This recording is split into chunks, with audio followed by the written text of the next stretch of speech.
everybody, welcome to the channel. This is the conclusion video of the Bellum Lacum number 6 that was organized by my club Sons of Games in Douvain near Geneva.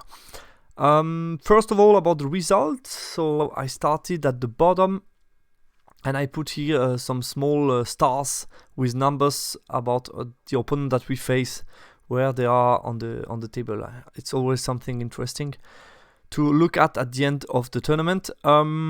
So as we see, that was our second round opponent, ended up 10. We had a lot of teams, as you can see. It was 24 team or 4, so quite a lot of people attending the tournament.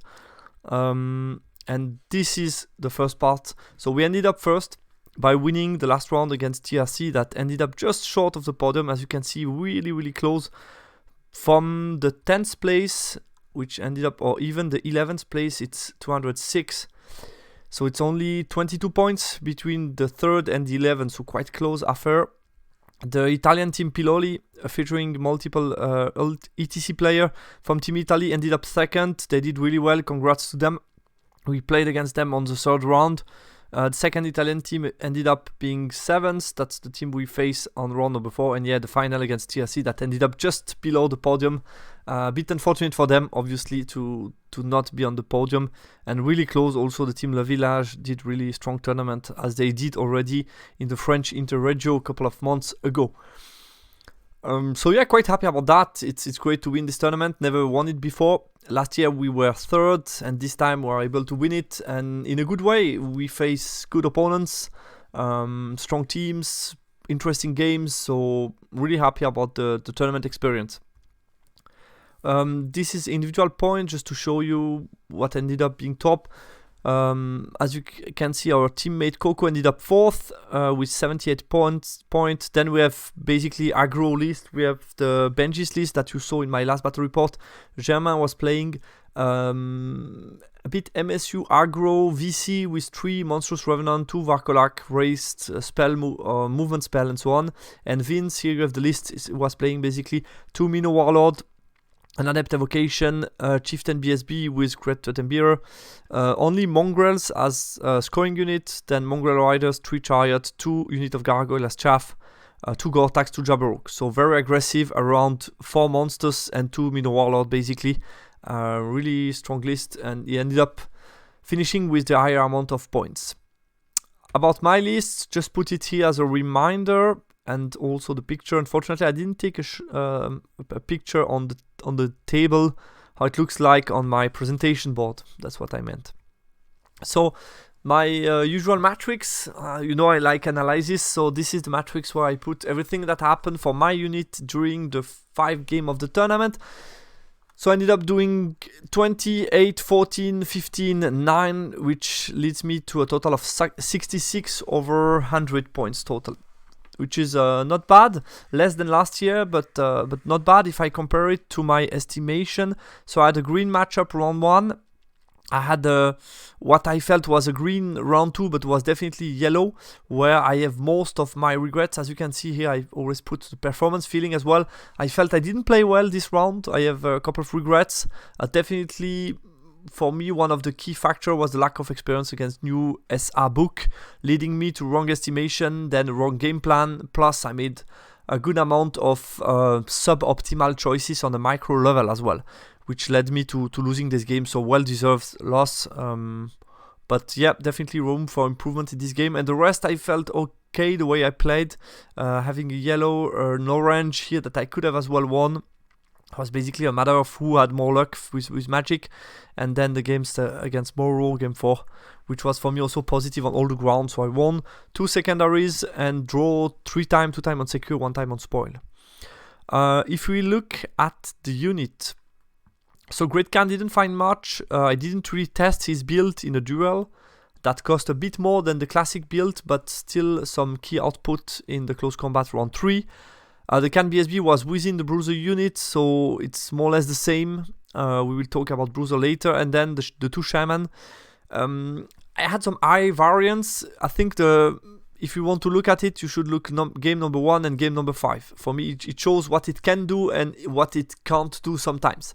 Basically, with Thaumaturgy and Shamanism together, so Swarm of Insect, Trial of Faith, Hand of Heaven mainly, It had potential, huge potential against single model like it did game 1, but it could also do nothing sometimes, which is frustrating. So the magical setup from range was strong, but high variance, and then close combat, I felt I had everything I needed, buff-wise, and yeah, I was quite happy about what I got in combat. Was a bit disappointed, obviously, game 5, which cost me a draw or a small win, basically.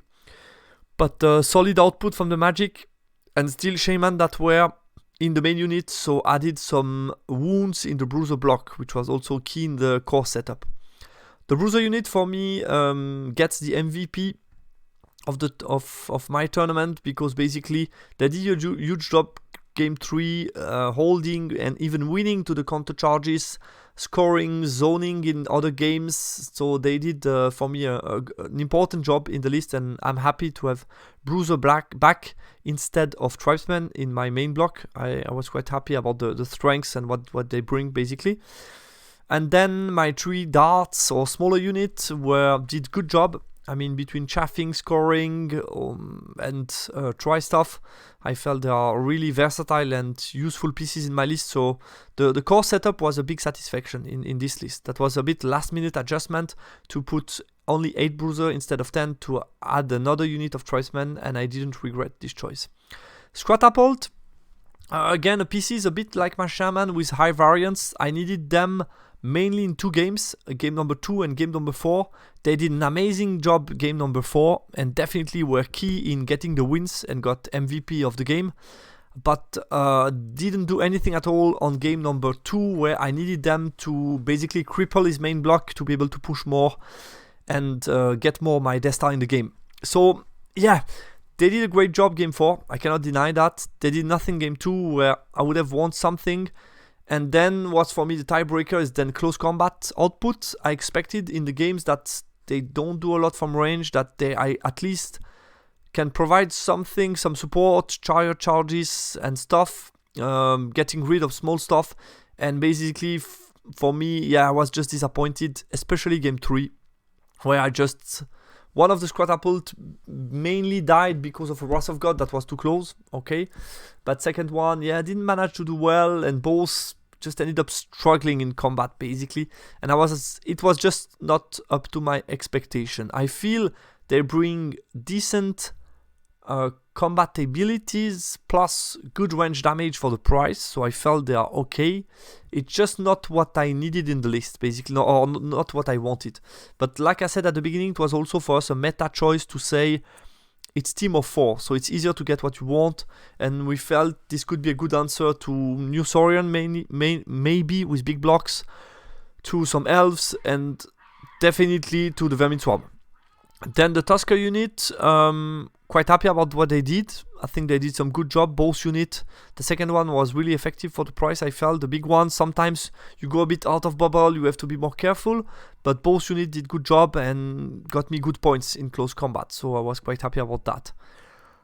The Trappers didn't do anything significant, to be honest. Only game 1, I got 2 wounds on Cyber but my opponent could have easily avoided that, so I felt they did really anything key. I feel they could be useful in a list where you go maybe more forward and you want to be aggressive quickly, why not? But just didn't suit my playstyle or my list. I felt I didn't manage to do anything good with them, so I felt I could have played without. And the Great Weapon Giant, I always like the Giants because I feel they are useful, they can move well, they are annoying with the special rule, and they can do stuff, terror check and so on. But I felt it died a lot, it cost still quite a lot of points, and yeah, that was a bit annoying. I felt maybe the Iron Fist version for 40 points less, it's better suited to the role, just be annoying, turn around, move around, get a bit higher survivability with 5 armor save instead of 6 up also as well. So I felt I preferred the lighter version of the Giant, even if Great Weapon is nice sometime, but didn't matter so much at the end. And yeah, when you lose already a couple of wounds, then you have a high chance to dying before you can strike as well. So that's it about the list. Conclusion, you have here the pictures of the members of the podium, basically. Thanks out to my teammate, was a great weekend. Really happy to achieve the target to win it. It was really cool to win this big tournament. A lot of good teams attending, like I mentioned, some ETC players from different countries, so good attendance. And yeah, the weekend went really good. The tournament was well organized. Guys, that's all I think for this conclusion video. I hope you liked it, and talk to you soon on the channel. Bye.